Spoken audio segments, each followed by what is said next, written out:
ವೀಕ್ಷಕರೇ ನಮಸ್ಕಾರ. ಧರ್ಮಸ್ಥಳದ ರಹಸ್ಯ ಸಮಾಧಿ ಪ್ರಕರಣ ಮತ್ತಷ್ಟು ಚುರುಕುಗೊಂಡಿದೆ. ದೂರುದಾರ ಗುರುತಿಸಿದ 13 ಸ್ಥಳಗಳಲ್ಲಿ ಒಂದೊಂದೇ ಜಾಗಗಳನ್ನು ಅಗಿದು ನೋಡಿದ್ರೂ ಕೂಡ ಮೊದಲ ದಿನದ ಕಾರ್ಯಾಚರಣೆಯಲ್ಲಿ 1ನೇ ಪಾಯಿಂಟ್ನಲ್ಲಿ ಯಾವುದೇ ಕಳೆಬರಹ ಪತ್ತೆಯಾಗಿಲ್ಲ. ಆದರೆ 1ನೇ ಸ್ಪಾಟ್ನಲ್ಲಿ ID ಕಾರ್ಡ್ಗಳು ಪತ್ತೆಯಾಗಿದ್ದುವು ಅಂತ ಧರ್ಮಸ್ಥಳದಿಂದ ಕಾಣೆಯಾಗಿದ್ದರೆ ಎನ್ನಲಾದ ಅನನ್ಯ ಭಟ್ ಅವರ ತಾಯಿ ಸುಜಾತಾ ಭಟ್ ಅವರ ಪರ ಇರುವ ವಕೀಲ ಮಂಜುನಾಥ್ ಹೇಳಿಕೆ ಕೊಟ್ಟಿದ್ರು. ಆದರೆ ಈ ಹೇಳಿಕೆಯನ್ನ SIT ಟೀಮ್ ಸಂಪೂರ್ಣವಾಗಿ ತಳ್ಳಿ ಹಾಕಿದೆ. ಹಾಗಾದರೆ ನಿಜವಾಗ್ಲೂ ID ಕಾರ್ಡ್, ಪಾನ್ ಕಾರ್ಡ್, ರವಿಕೆ ಮತ್ತಿತರ ವಸ್ತುಗಳು ಸಿಗಲಿಲ್ವಾ ಅನ್ನೋ ಪ್ರಶ್ನೆ ಮೂಡಬಹುದು. ಸುಜಾತಾ ಭಟ್ ಅವರ ಪರ ಇರುವ ವಕೀಲ ಮಂಜುನಾಥ್ ಅವರು ಪತ್ರಿಕಾ ಪ್ರಕಟಣೆ ಮೂಲಕ ಮೊದಲನೇ ಸ್ಪಾಟ್ನಲ್ಲಿ ಒಂದು ಪಾನ್ ಕಾರ್ಡ್ ಹಾಗೂ ID ಕಾರ್ಡ್, ಡೆಬಿಟ್ ಕಾರ್ಡ್ ಲಭ್ಯವಾಗಿತ್ತು ಅಂತ ಪ್ರಕಟಣೆ ಹೊರಡಿಸಿದ್ರು.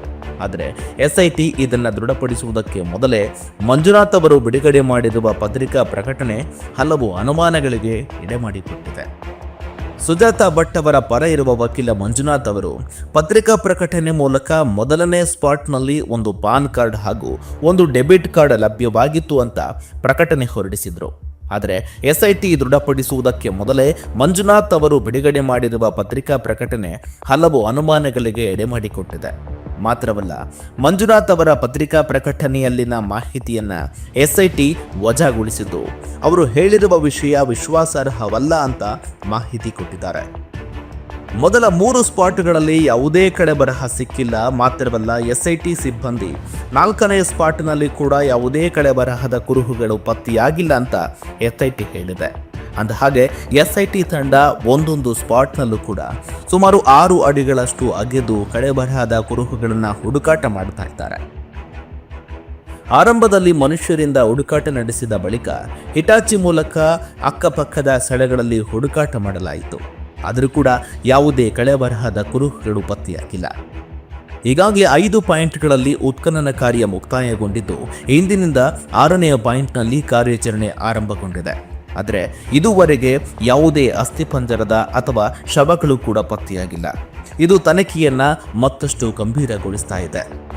SIT ತಂಡದ ಮುಖ್ಯಸ್ಥ ಪ್ರಣವ್ ಮೊಹಂತಿಯವರು ದಕ್ಷಿಣ ಕನ್ನಡ ಜಿಲ್ಲೆಯಲ್ಲೇ ಹುಕುಂ ಹೂಡಿದ್ದಾರೆ.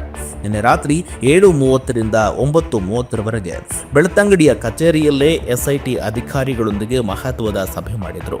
ಬಳಿಕ ಮಂಗಳೂರಿನಲ್ಲಿ ವಾಸ್ತವ್ಯ ಹೂಡಿದ್ದಾರೆ. ಇಂದು ಮೊಹಂತಿಯವರು ಉತ್ಖನನ ಸ್ಥಳಕ್ಕೆ ಭೇಟಿ ನೀಡಿ ಕಾರ್ಯಾಚರಣೆಯನ್ನ ಮೇಲ್ವಿಚಾರಣೆ ಮಾಡುವ ಸಾಧ್ಯತೆ ಇದೆ. ಇಂದಿನ ಕಾರ್ಯಾಚರಣೆಯಲ್ಲಾದರೂ ಅಸ್ಥಿಪಂಜರ ಅಥವಾ ಬೇರೆ ಏನಾದರೂ ಸುಳಿವು ಸಿಗಲಿದೆಯಾ?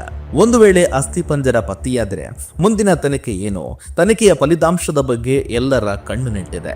ಈ ಉತ್ಖನನ ಯಾವ ರಹಸ್ಯವನ್ನ ಬಯಲಿಗೆಳೆಯಲಿದೆ ಎನ್ನುವುದನ್ನ ಕಾದಷ್ಟೇ ನೋಡೋಣ ವೀಕ್ಷಕರೇ.